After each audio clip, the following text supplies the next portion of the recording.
So hi guys, my name is Sneha Jadhav and in this video let's learn about still life. So still life is one of the important subjects in the drawing grade examination because it evaluates how well candidates can render aesthetically the group of objects that are arranged before them.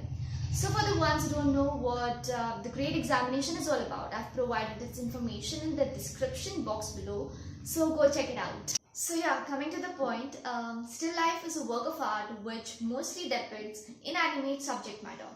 So usually it's an arrangement done with 3 to 4 man-made objects like book, jars, baskets and so on.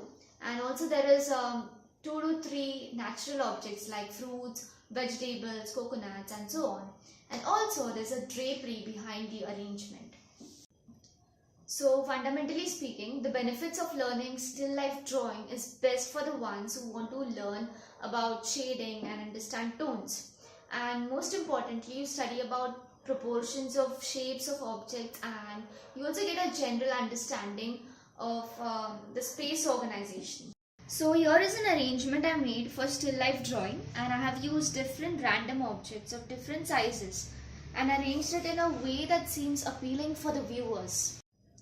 Okay, so before beginning, let's see some basic aspects to draw still life, that is symmetrical and asymmetrical drawing. Okay, so now what is symmetrical drawing?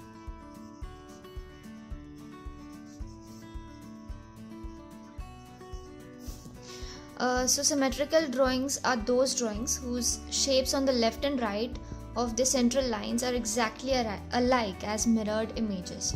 So there are two ways to draw symmetrical drawing. One is by using the central line, and secondly by using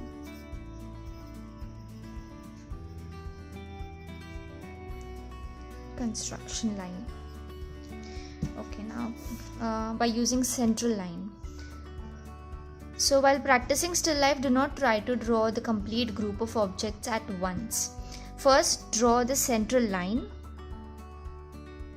very slightly and then proceed to draw its outline on both of its sides.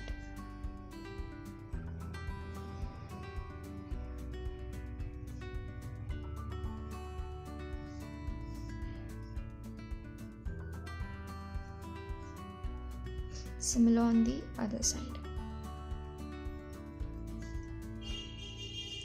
Of course, you can erase it later on.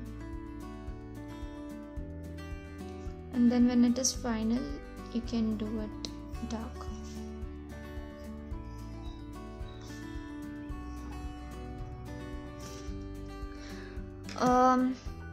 So mistakes, if any, would be noticed clearly, or if you draw the central line even after the drawing the outline of such symmetrical object, you would obviously see what has gone wrong and where.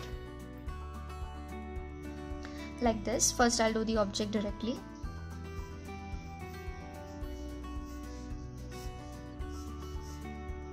Okay. Then for correction, I will do the central line later on. So in this way you can rectify whether your object is coming into a symmetrical form or not. So as you can see here, this portion is larger than this. That means both are not equal. So in this way, using the central line, you can rectify your objects. Okay, so yeah. Okay, so now the second method is by using construction line. So start by drawing the symmetrical object.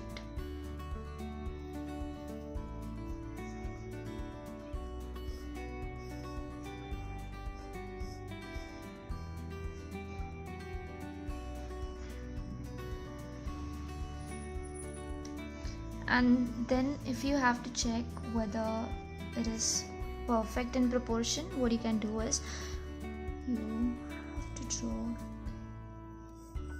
2 horizontal lines.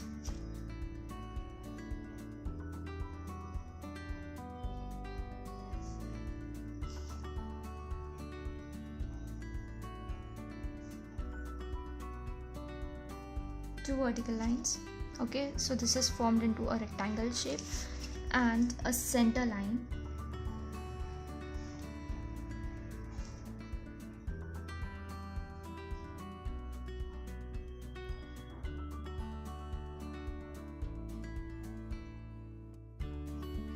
So in this way you can figure out if your object is perfectly into symmetrical form.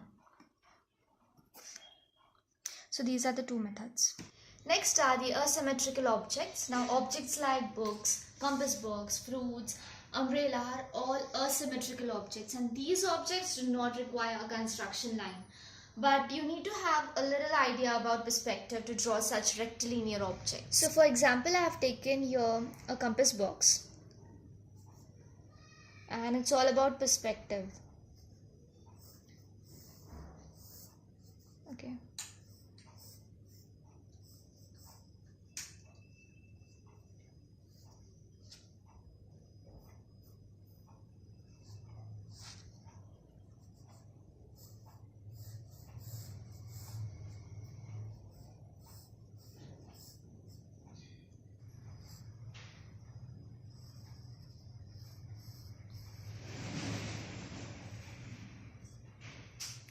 So as you can see, the near part is a slight larger and the farther one is tapering at the end. So this is perspective. So this is involved in asymmetrical drawings. So depending upon your arrangement, you will have to figure out how your composition on your drawing sheet will be, whether horizontal or vertical. Here in my setup, I'll have to do in a vertical orientation. Measurements are taken with the help of a pencil by using your hand, eye and the pencil together in combination. Close one of your eyelid to ensure proper measurement. Keep your arm fully stretched for taking measurements. Do not bend the elbow, otherwise the measurements will keep on changing. Hold a sufficiently long pencil to take vertical measurements and leave the thumb free to take measurements. Similarly, turn your wrist to take horizontal measurements. So start sketching very slightly without applying any pressure.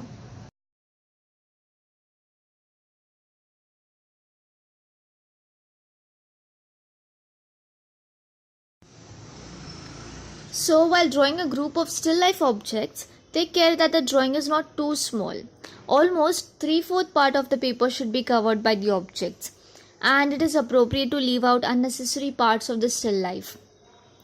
Another important thing is that if an object is almost hidden by another, when seen from the place where you sit, it is not advisable to copy the objects just as they appear. You can make changes in the composition and placement of the objects in your drawing.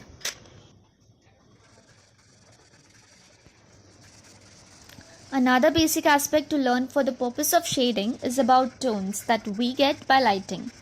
So it includes highlights, mid-tone, shadows. So this is another detailed and important topic, so I'll make a separate video on this.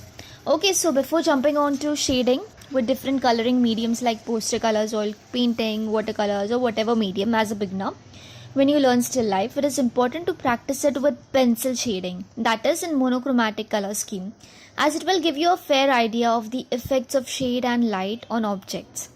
So observe carefully light and shade tone areas. And if you want me to make the same still life drawing using colors, then let me know in the comment section below.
Guys, and thank you so much for watching this video till the end. And if you found this video helpful, don't forget to hit that like button And until next time guys, I'll see you soon. Bye.